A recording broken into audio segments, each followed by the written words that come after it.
la paix, la miséricorde et la bénédiction de Dieu soient sur vous toutes et tous. Je salue également nos frères et sœurs chrétiens présents ici aujourd'hui. Que la paix soit avec vous. Je m'appelle Khalid Ibn Youssef. Je suis musulman, et comme beaucoup de croyants sincères, je suis troublé par les événements qui secouent notre monde, en particulier le conflit persistant entre l'Iran et Israël. Une question revient souvent dans nos discussions, dans nos mosquées, sur les réseaux sociaux et même dans nos familles. Les musulmans doivent-ils soutenir l'Iran dans le conflit contre Israël? Docteur Zakir Naik, vous êtes reconnu pour votre connaissance profonde du Coran et de la Sunna et pour votre approche du dialogue interreligieux. À la lumière du Coran et des enseignements authentiques de l'islam, comment devons-nous comprendre cette question délicate et quelle position équilibrée les musulmans doivent-ils adopter sans trahir leur foi ni leur conscience morale? Bismillahir Rahmanir Rahim. Au nom d'Allah, le tout miséricordieux, le très miséricordieux. Je remercie mon frère Khalid pour sa question franche, respectueuse et profondément pertinente. Et je remercie également l'audience, musulmans et chrétiens, pour leur présence et leur ouverture d'esprit. La question que vous posez n'est pas seulement politique, elle est avant tout morale, spirituelle et éthique. Et elle exige une réflexion guidée par les principes fondamentaux du Coran et de la Sunna du prophète Mohammed, paix et bénédiction sur lui. Avant de parler de l'Iran, d'Israël ou de toute autre nation, l'islam nous enseigne à revenir aux principes. Allah dit dans le Coran, dans la sourate An-Nisa, verset 135, « Ô vous qui croyez, soyez stricts dans l'équité, soyez des témoins pour Allah, même contre vous-même, contre vos parents ou vos proches. Qu'il s'agisse d'un riche ou d'un pauvre, Allah est plus digne des deux. Ne suivez donc pas les passions, afin de ne pas dévier de la justice. » Ce verset établit une règle claire. Notre position ne doit jamais être dictée par l'émotion, l'appartenance ethnique, nationale ou sectaire, mais par la justice. L'islam ne nous dit pas « soutiens un pays parce qu'il est musulman » ou « oppose-toi à un autre parce qu'il ne l'est pas ». L'islam nous dit « soutiens la vérité et la justice, où qu'elle se trouve, et oppose-toi à l'injustice d'où qu'elle vienne ». C'est un principe fondamental. Beaucoup de musulmans confondent pas malheureusement la solidarité religieuse avec le soutien politique inconditionnel. Le prophète Mohammed, paix et bénédiction sur lui, a dit, comme rapporté dans un hadith authentique, « Aidez votre frère, qu'il soit oppresseur ou opprimé ». Les compagnons ont alors demandé, « Ô messager d'Allah, nous comprenons comment aider l'opprimé, mais comment aider l'oppresseur ?» Il répondit, « En l'empêchant de commettre l'oppression ». Ce hadith est d'une profondeur immense. Il nous montre que même si un individu, un groupe ou un État se réclame de l'islam, s'il commet l'injustice, le vrai soutien consiste à l'appeler à la rectitude, pas à l'encourager dans l'erreur. Lorsqu'on parle de l'Iran, il est vrai que c'est un pays majoritairement musulman, et lorsqu'on parle d'Israël, on parle d'un État impliqué dans un conflit long et douloureux, notamment avec le peuple palestinien. Mais réduire toute la question à un simple Iran contre Israël serait une simplification dangereuse qui n'aide ni la compréhension ni la paix. Le Coran nous met en garde contre les jugements globaux et aveugles. Allah dit dans la sourate Al-Maïda, verset 8, « Ô vous qui croyez, soyez stricts dans l'équité et soyez des témoins véridiques pour Allah. Que la haine pour un peuple ne vous incite pas à être injuste. Soyez justes, cela est plus proche de la piété. » Remarquez bien, Allah ne dit pas « Soyez juste seulement avec ceux que vous aimez ou qui vous ressemblent ». Il dit « Même si vous éprouvez de la colère ou de l'hostilité envers un peuple, ne laissez pas cela vous pousser à l'injustice. » Donc, pour répondre clairement à la question, les musulmans ne sont pas appelés à soutenir l'Iran en tant qu'État, pas plus qu'ils ne sont appelés à soutenir aveuglément n'importe quel autre État.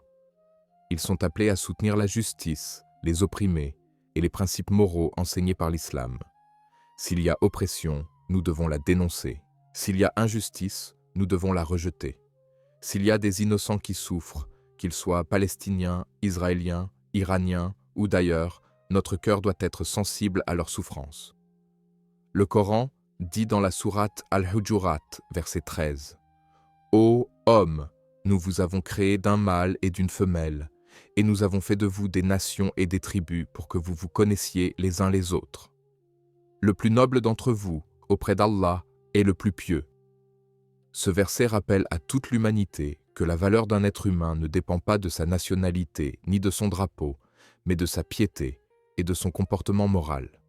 Certains disent « Mais docteur, Israël opprime les Palestiniens, donc tout adversaire d'Israël mérite notre soutien. » Je comprends l'émotion derrière cette affirmation, et il est indéniable que le peuple palestinien subit une injustice prolongée, reconnue par de nombreuses consciences à travers le monde.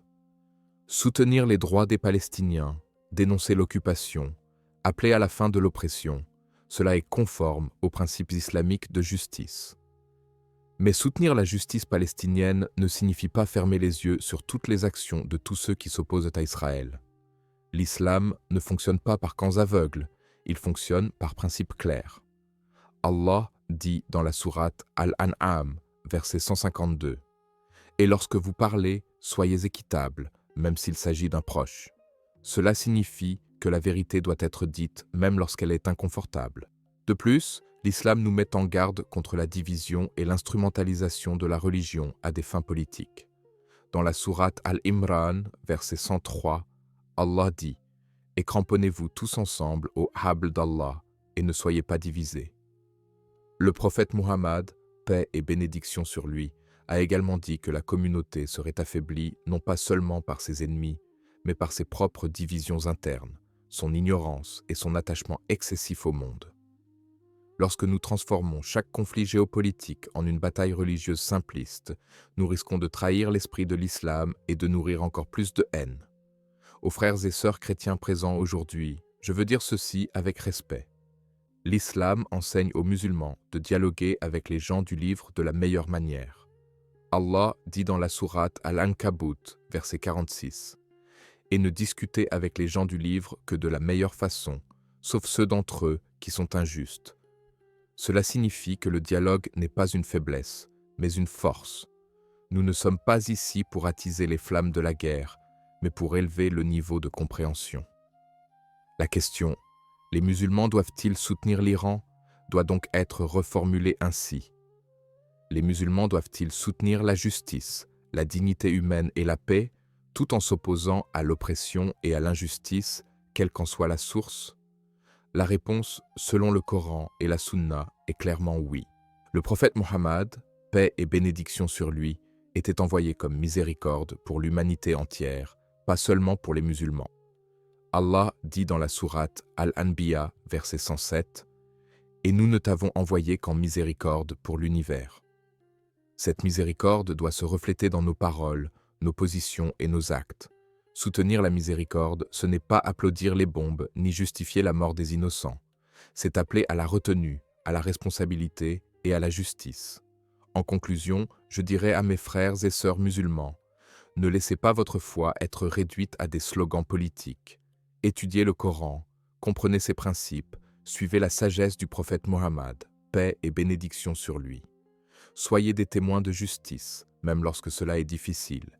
Et à nos frères et sœurs chrétiens, je dis, sachez que l'islam authentique n'est pas une religion de haine ou de confrontation aveugle, mais une religion de justice, de dialogue et de responsabilité morale.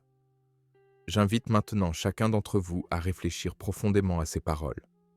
Si vous trouvez cette discussion bénéfique, je vous invite à vous abonner, à liker, à partager cette vidéo afin que ce message de réflexion et de paix atteigne le plus grand nombre, et à commenter Allah Akbar en signe de rappel que Dieu est plus grand que toutes nos divisions humaines. Que Dieu nous guide tous vers la vérité et la paix. Lorsque nous poursuivons cette réflexion, il est essentiel d'approfondir la différence entre la solidarité émotionnelle et la responsabilité morale que l'islam impose à chaque croyant. Beaucoup de tensions dans le monde musulman viennent du fait que nous réagissons d'abord avec le cœur blessé, ce qui est humain, avant de revenir au cadre éthique du Coran. Or, l'islam ne nie pas l'émotion, mais il la discipline par la révélation. Allah dit dans la sourate Ash-Shams, « Et par l'âme est celui qui l'a harmonieusement façonné. Il lui a alors inspiré son immoralité comme sa piété. A certes réussi celui qui la purifie, et a certes perdu celui qui la corrompt. Cette purification de l'âme passe aussi par la manière dont nous analysons les conflits internationaux. Il ne nous est pas demandé d'être naïfs, mais il ne nous est pas permis non plus d'être injustes. Soutenir une cause juste ne signifie pas tout accepter de ceux qui prétendent la défendre. L'histoire nous montre que même des peuples opprimés peuvent commettre des erreurs, et que même des discours religieux peuvent être instrumentalisés par la politique. Le Coran nous avertit clairement contre cette confusion lorsqu'Allah dit dans la sourate Al-Baqarah « Et ne mêlez pas le faux à la vérité, ne cachez pas sciemment la vérité ».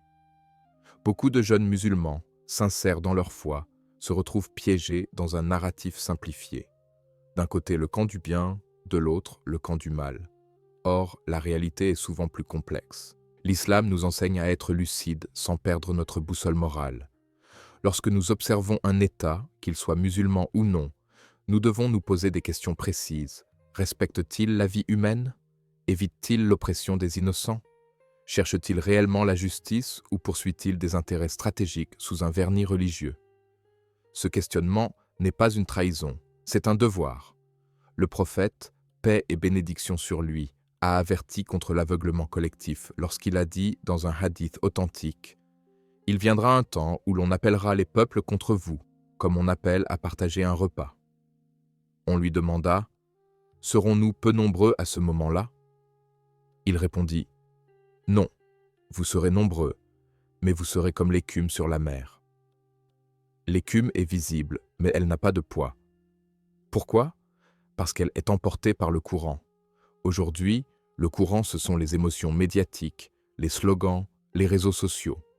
Le poids, c'est la connaissance, la sagesse et la droiture. Dans le contexte iranien et israélien, il faut aussi comprendre que l'islam ne nous autorise jamais à généraliser la culpabilité. Allah dit dans la sourate Al-Isra « Nulle âme ne portera le fardeau d'une autre ».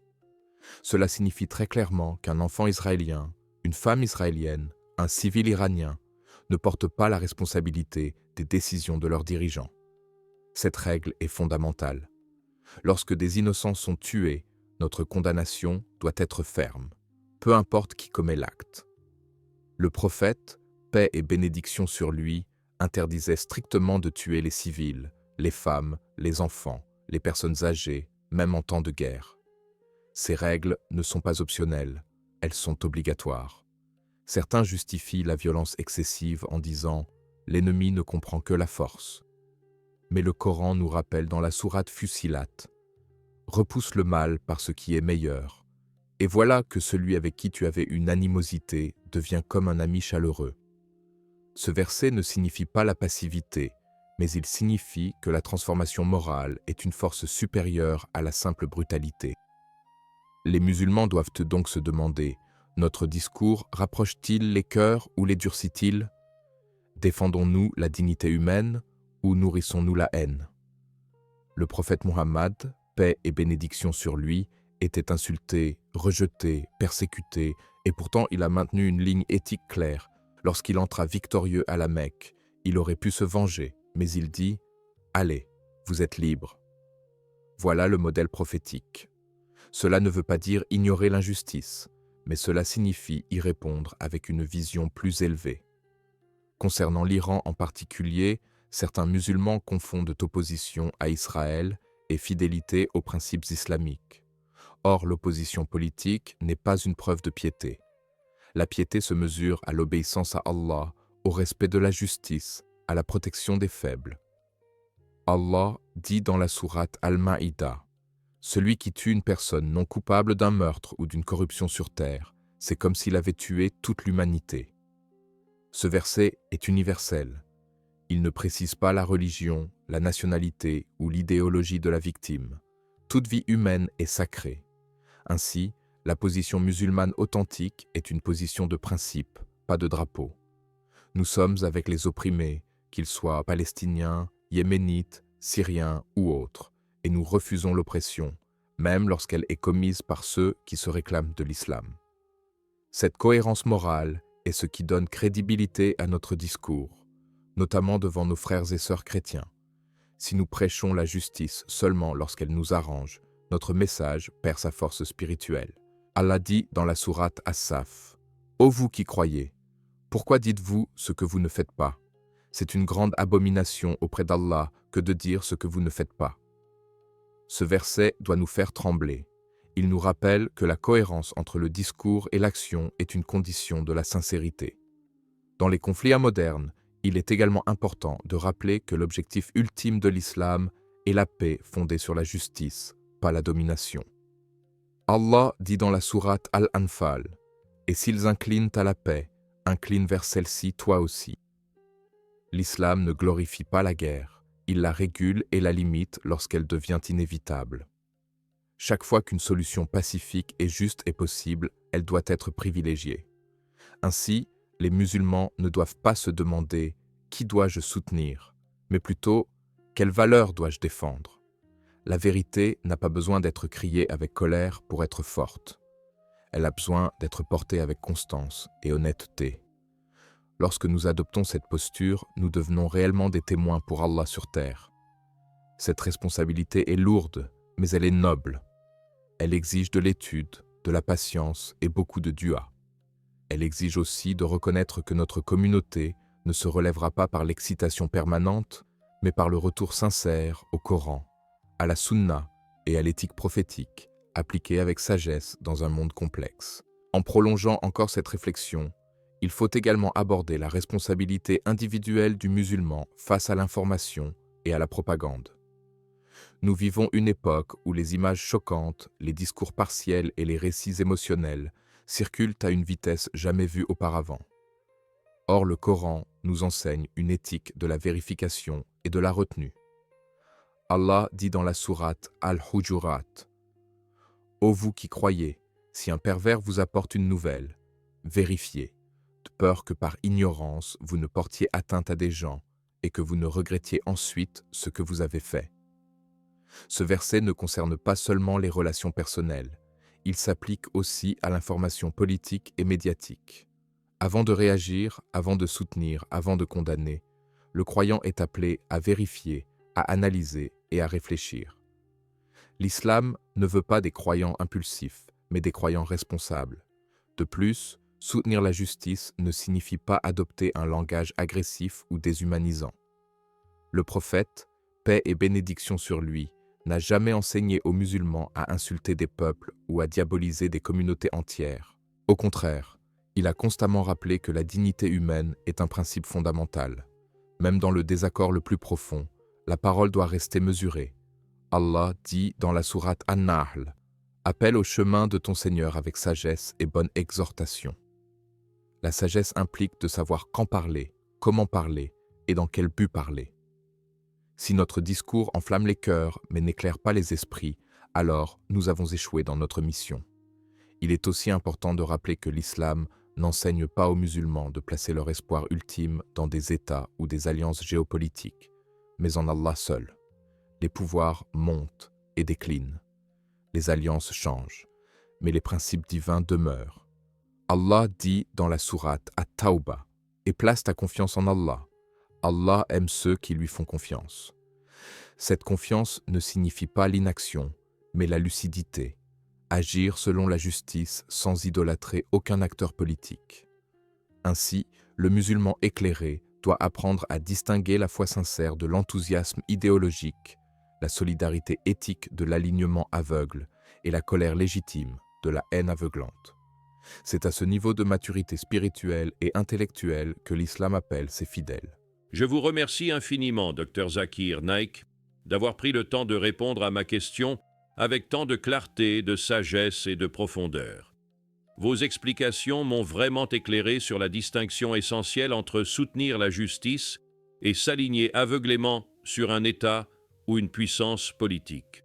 J'ai particulièrement apprécié la manière dont vous avez insisté sur l'importance de la cohérence entre nos paroles et nos actions, ainsi que sur la responsabilité individuelle du musulman face à l'information et aux récits médiatiques. Vous avez montré que la foi ne se réduit pas à des slogans ou à des émotions, mais qu'elle exige réflexion, discernement et attachement aux principes divins. Cette approche m'encourage à être plus vigilant dans mes jugements, à réfléchir avant de prendre position et à toujours me rappeler que l'éthique de l'islam repose sur la justice, la dignité humaine et la miséricorde envers tous. Qu'Allah te bénisse, cher professeur Dr Zakir Naik, pour cette guidance lumineuse et pour le temps que vous avez consacré à nous éclairer sur un sujet aussi sensible et complexe. Votre manière de répondre avec patience, respect et connaissance approfondie inspire la confiance et renforce le désir de comprendre l'islam dans sa véritable essence. Je suis sûr que beaucoup dans cette audience, musulmans et chrétiens, auront trouvé vos paroles enrichissantes et stimulantes pour la réflexion personnelle et collective. Merci encore pour votre engagement à transmettre la vérité avec sagesse et pour votre exemple de dialogue respectueux et constructif. Je vous remercie, Khalid, pour vos paroles sincères et votre écoute attentive. C'est un plaisir de constater que ce dialogue suscite une réflexion authentique et profonde. À tous ceux qui nous regardent aujourd'hui, je vous invite à vous abonner à la chaîne Paix du Messager, à aimer cette vidéo, à la partager afin que ce message atteigne un plus grand nombre et à participer activement dans les commentaires en posant vos questions ou en partageant vos réflexions sur le script et les sujets que nous avons abordés. Votre engagement contribue à diffuser la connaissance et à renforcer le dialogue entre musulmans et chrétiens, fondé sur la sagesse, le respect et la justice.